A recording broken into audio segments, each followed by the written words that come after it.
వ్రతశాల ఇది నా యేసు నివసించశాల. న్యాయాధిపతుల గ్రంథము 1వ అధ్యాయం 7వ వచనం చదువుతాను, జాగ్రత్తగా కనిపెట్టండి. అప్పుడు అదోనీ బెజకు తమ కాళ్ళు చేతుల బొట్టన వ్రేళ్ళు కోయబడిన 70 మంది రాజులు నా భోజనపు బల్ల క్రింద ముక్కలు ఏరుకొని చుండిరి. ఎవరంట వారు? మీలాగా మాలాగా దిక్కులేని వారు, పేదలు, దరిద్రులు కాదు ప్రియులారు. ఎవరంట వారు? రాజులంట వారు. ఎంతమంది ఉన్నారంట? నా బల్ల కింద, నేను భోజనం చేసే బల్ల కింద 70 మంది రాజులకు కాళ్ళ బొట్టన వ్రేళ్ళు, చేతుల బొట్టన వ్రేళ్ళు కట్ చేసి నా బల్ల కింద పెట్టుకున్నాను వాళ్ళని అంటూ ఉన్నాడు. అప్పటి కాలంలో బొట్టన వ్రేళ్ళు కట్ చేస్తే రాజుకు ఎంతో అవమానం. కాలి బొట్టన వ్రేళ్ళు తీసివేస్తే, చేతి బొట్టన వ్రేళ్ళు తీసివేస్తే ఎంతో అవమానం ప్రియులారు. అలాగున ఈ అదోనీ బెజకు అనేటువంటి రాజు 70 మంది రాజుల కాళ్ళ బొట్టన వ్రేళ్ళు, చేతుల బొట్టన వ్రేళ్ళు బల్ల కింద పెట్టుకున్నాడు. వాళ్ళకి కట్ చేసి, కింద ఉన్నది బొట్టన వ్రేళ్ళు కాదు, రాజులే బల్ల కింద ఉన్నారు. కింద అసలు మాట చెప్తున్నాడు చూడండి. నేను చేసినట్లే దేవుడు నాకు ప్రతిఫలం ఇచ్చానెను. న్యాయాధిపతుల గ్రంథం 1వ అధ్యాయం 6వ వచనం. అదోనీ బెజకు పారిపోగా వారు అతని తరిమి పట్టుకొని అతని కాలు చేతుల బొట్టన వ్రేళ్లను కోసివేసిరి. అందుకని నేనేమంటున్నాడు? యుద్ధంలో ఈయన పారిపోతూ ఉంటే పట్టుకున్నారంట. పట్టుకొని 2 చేతుల బొట్టన వ్రేళ్ళు, 2 కాళ్ళ బొట్టన వ్రేళ్ళు కట్ చేసేసారంట. ఎందుకు కట్ చేశారబ్బా? రాజును చంపకుండా. రాజులను ఏం చేయాలనుకుంటారు? ఒక రాజు గెలిస్తే ఇంకొక రాజు ఏం చేయాలనుకుంటాడు? రాజును చంపేవాళ్ళు అప్పటి కాలంలో. చంపకుండా బొట్టన వ్రేళ్ళే కట్ చేశారు. ఎందుకని అందరూ ఆశ్చర్యపోతున్నారంట. అప్పుడు ఈయన చెప్తున్నా అంట, ఏమి లేదయ్యా, నా బల్ల కింద 70 మంది రాజులను చేతులు కాళ్ళు బొట్టన వ్రేళ్ళు కట్ చేసినటువంటి రాజులు బల్ల కింద ఉన్నారు. నేను చేసినట్టుగానే దేవుడు నాకు కూడా చేశాడని చెప్తూ ఉన్నాడు. నేను ఎలాగన బొట్టన వ్రేళ్ళు కట్ చేశానో దేవుడు నాకు కూడా బొట్టన వ్రేళ్ళు కట్ చేసి శిక్ష విధించాడని చెప్తూ ఉన్నాడు.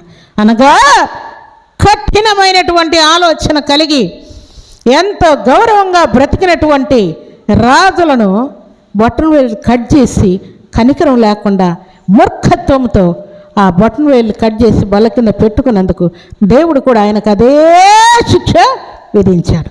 మనం దవ్విన గుంతలో మనమే పడేటట్టుగా దేవుడు చేస్తాడు ప్రియులారు. దేవుని సన్నిధిలో చేరినటువంటి దేవుని ప్రియబిడలమైనటువంటి మనం జ్ఞాపకం చేసుకోవాల్సిన సర్వసత్యం ఏంటంటే, మనం ఏం చేస్తున్నామో ఇంట బయట సంఘంలో సమాజంలో అదే మన మీదకి వస్తుందని దేవుడు జ్ఞాపకం చేస్తాడు. దయగల వారైతే దేవుడు దయ చూపిస్తాడు. మీరు యథార్థముగా ఉంటే దేవుడు మీకు యథార్థమైనటువంటి ఆయన కృపను చూపిస్తాడు. సద్భావం కలిగిన వారైతే సద్భావంతో మీ పట్ల ఉంటాడు. అలాగే మూర్ఖులైతే దేవుడు మీ ఎడల కఠినముగా వ్యవహరిస్తాడని దేవుడు జ్ఞాపకం చేస్తాడు. ఎందుకంటే ఎవరి క్రియలు వారి వెంట వెళ్ళిపోతూ ఉంటాయంట. మంచివారైతే మీరు మంచిగా మీ మంచి క్రియలన్నీ కూడా మీ వెంట వచ్చి మిమ్మల్ని పరలోకం చేరుస్తాయి. మీరు చెడ్డవారైతే మీ చెడ్డ క్రియలన్నీ మీ వెంట వచ్చి మిమ్మల్ని నరకం దగ్గరికి తీసుకొని వెళ్ళిపోతాయి. అందుకని భూలోకంలో బ్రతుకుతున్నటువంటి మనం దేవుని నమ్ముకున్న తర్వాత, బాప్తిసం తీసుకున్న తర్వాత, దేవుని ఆజ్ఞానుసారంగా జీవిస్తున్న తర్వాత నిత్యం మనల్ని మనం తూకం వేసుకుంటూ ఉండాలి. నా మార్గం ఎట్లుంది, నా మాట ఎట్లుంది, నా క్రియలు ఎట్లున్నాయి, నా చూపు ఎట్లుంది, నేను ఎలాగ జీవిస్తూ ఉన్నాను అని నిత్యం మనల్ని మనం తూకం వేసుకుంటూ, కొలత వేసుకుంటూ, దేవుని అధికారమునకు ఒప్పుకుంటూ, దేవుని యొక్క మార్గంలో నడిచి వెళ్ళివారముగా ఉంటే దేవుని నిశ్చయముగా దేవుని మనం స్తుతిస్తూ పరలోకం చేరడానికి దేవుడు కృపనిస్తాడు. ఎందుకంటే మనం వెళ్ళేటప్పుడు ఏం తీసుకొని పోతామని వ్రాయబడి ఉన్నది? ప్రసంగి గ్రంథంలో ఈ మాటలు వ్రాయబడి ఉంటాయి. ప్రసంగి గ్రంథం 12వ అధ్యాయం 7వ వచనంలో ఈ మాటలు ఉంటాయి. మన్నైనది వెనకటి వలనే మన్నైపోవును. ఆత్మ తాను దయచేసిన దేవుని యొద్దకు పోవునని వ్రాయబడింది. మనం మన్ను గనక ఈ శరీరం మరలా మండిలోకే కలిసిపోతా ఉన్నది. నువ్వు తెల్లగున్నావా, నల్లగున్నావా, ఎత్తున్నావా, లావున్నావా, సన్నగున్నావా, చదువు వస్తుందా, చదువు రాదా, ఉద్యోగం చేస్తున్నావా, పని చేసుకొని బ్రతుకుతున్నావా, వ్యాపారం చేస్తున్నావా, ఇంకా ఏ అధికారాలు నీకున్నా కూడా ఇహలోకంలో నీకు అధికారాలు ఉండొచ్చు, కానీ మన్నైనది వెనకటి వలనే మన్నైపోతా ఉన్నది. ఆత్మ తాను దయచేసిన దేవుని యొద్దకు వెళుతున్నదన్న సంగతి మనం జ్ఞాపకం చేసుకుంటే నిశ్చయముగా దేవుని మాటకు మనం తల వంచుతాం. దేవుడు చెప్పిన ప్రతి ఆజ్ఞయే గొప్ప భాగ్యముగా పెంచుకుంటాం.